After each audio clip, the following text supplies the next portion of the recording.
नमस्कार, आपके साथ मैं हूं सुजाता कुकरेती। आप देख रहे हैं महाभारत और महाभारत में आज बात करेंगे बड़े बहुमत और बड़े फैसलों की।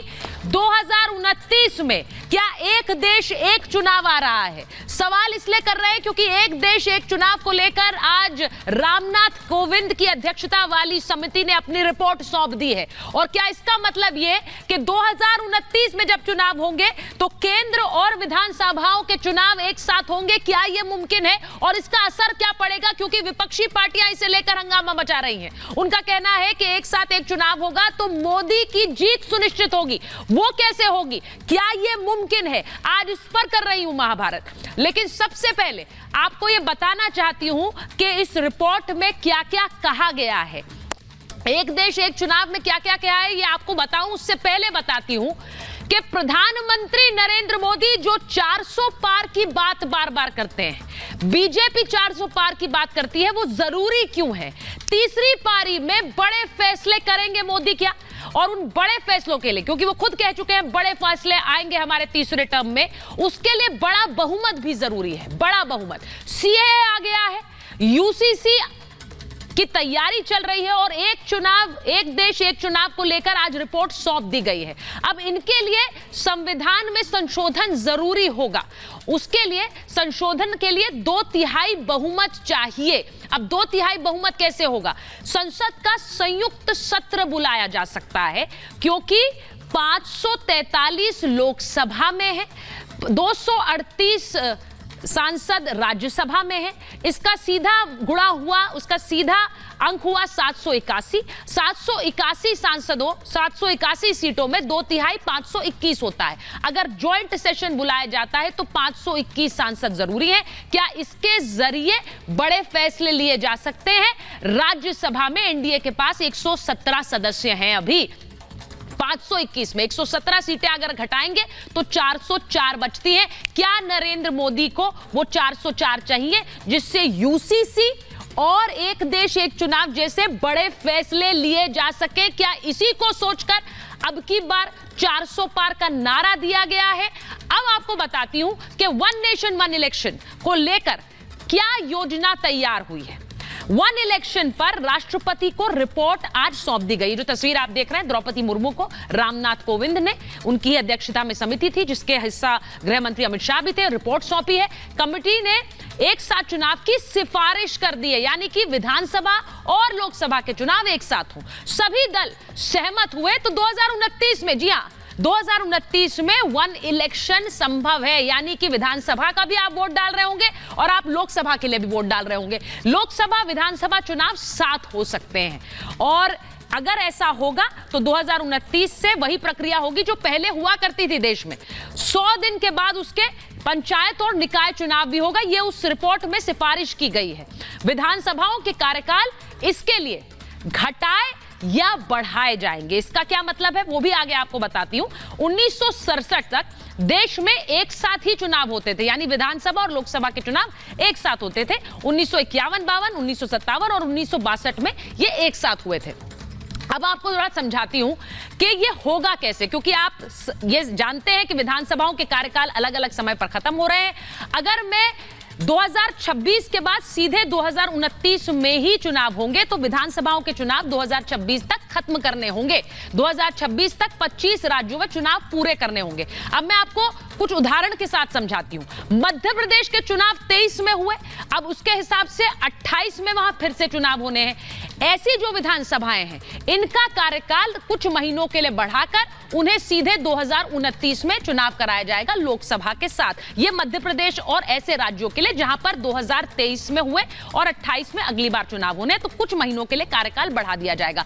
अब यूपी जैसे राज्य, यूपी में चुनाव 2022 में हुए, अब अगला चुनाव 2027 में होना है, तो वहां क्या हो सकता है? ऐसे राज्यों में क्या होगा? विधानसभा कार्यकाल कम करके 2026 में चुनाव करा दिए जाएंगे जिससे कि 2029 में फिर से चुनाव हो सके लोकसभा के साथ, क्योंकि इतनी ज्यादा कार्यकाल नहीं बढ़ा सकते हैं किसी विधानसभा का कि 2 साल और बढ़ा दें। इसी के साथ साथ बिहार जैसी विधानसभाएं जहां पर 2025 के बाद अब सीधे 2030 में चुनाव आएंगे, तो वहां क्या किया जाएगा?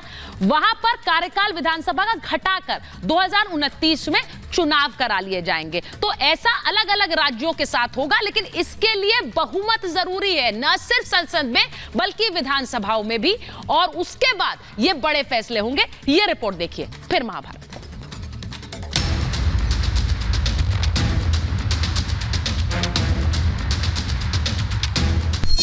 देश में सीए आ गया। सीए के कानून को भारतीय जनता पार्टी की सरकार लाई है, नरेंद्र मोदी सरकार लाई है। इसको रिपील करना असंभव है।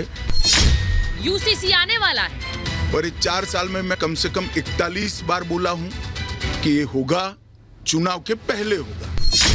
वन नेशन वन इलेक्शन आ रहा है। एक साथ चुनाव होना चाहिए और एक साथ चुनाव होने से विकास के बहुत सारे अवसर मिलते हैं। क्या देश में 2029 में लोकसभा और विधानसभा के चुनाव एक साथ होने वाले? क्या मोदी सरकार एक देश एक चुनाव की राह पर निकल पड़ी? ऐसा इसलिए कह रहे हैं क्योंकि आज पूर्व राष्ट्रपति रामनाथ कोविंद की अध्यक्षता में बनी कमेटी ने राष्ट्रपति द्रौपदी मुर्मू को अपनी रिपोर्ट सौंप दी, जिसमें 2029 में देश भर में एक साथ चुनाव कराए जाने की सिफारिश की गई है। लोकसभा, विधानसभा और स्थानीय चुनाव साथ में हो, संविधान और जनप्रतिनिधि कानून में संशोधन हो, खर्च और समय बचाने के लिए विकास तेज करने में मदद मिलेगी। इसके अलावा भी बार आचार संहिता लगने से विकास रुकने और चुनाव में जाति धर्म से ध्रुवीकरण पर रोक लगेगी, तो काले धन के इस्तेमाल पर नकेल कसी जाएगी। मगर एक साथ चुनाव पर पक्ष विपक्ष में सियासत शुरू हो गई है। मोदी जी का मकसद क्या है? वन नेशन नो इलेक्शन, वही तो चाहते हैं, वही तो चाह रहे हैं। इसीलिए तो चाह रहे हैं मुझे 400 सीटें दीजिए, मुझे 2/3 बहुमत दीजिए, मैं संविधान बदलूं। पहले तमाम पॉलिटिकल पार्टीज भी भागते हैं, गवर्नमेंट मशीनरी भी भागती है पार्लियामेंट के इलेक्शनों के लिए, फिर असेंबली के इलेक्शनों के लिए। तो मैं समझता हूँ कि इससे बहुत अच्छा टाइम की बचत होगी, गवर्नमेंट के पैसे की बचत होगी। पूर्व राष्ट्रपति जी कोविंद जी और उनकी समिति ने जो रिकमेंडेशन रखा है वो स्वागत योग्य है।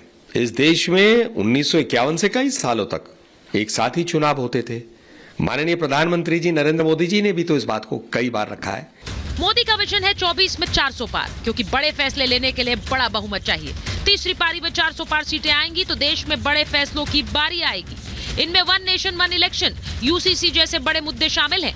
वैसे भी मोदी मतलब बड़े फैसलों की गारंटी। हमारा तीसरा कार्यकाल बहुत बड़े फैसलों का होगा। मैंने कहा था देश को अगले 1000 वर्षों तक समृद्ध और सिद्धि के शिखर पर देखना चाहिए। 400 पार सीटें लाकर मोदी न सिर्फ इतिहास रचना चाहते हैं बल्कि देश में ऐतिहासिक फैसले भी करना चाहते हैं। इसीलिए तो उनका फोकस अब 2029 पर है, मगर मोदी विरोधी उन्हें 24 में ही रोकने के ख्वाब देख रहे हैं।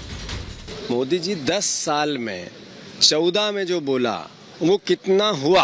तो देश को आजाद कराने वाले लोग लोकतंत्र बचाएंगे। उन लोगों की शंकाएं और आशंकाएं समाप्त हो जानी चाहिए जो कई दिन से प्रचार में लगे थे कि चुनाव में धांधली होगी, कोई चुनाव आयुक्त नहीं है। इसमें एक साथ चुनाव होना चाहिए और एक साथ चुनाव होने से विकास के बहुत सारे अवसर मिलते हैं। अलग अलग राज्यों में अलग अलग प्रकार के चुनाव जब पूरे साल चलते हैं तो विकास बाधित होता है। एक देश एक चुनाव अगर 2029 में होगा तो उसके लिए 2026 तक करीब 25 राज्यों में विधानसभा चुनाव कराने होंगे। कई विधानसभाओं के कार्यकाल बढ़ाने और घटाने होंगे ताकि जून 2029 तक लोकसभा विधानसभा चुनाव एक साथ हो सके।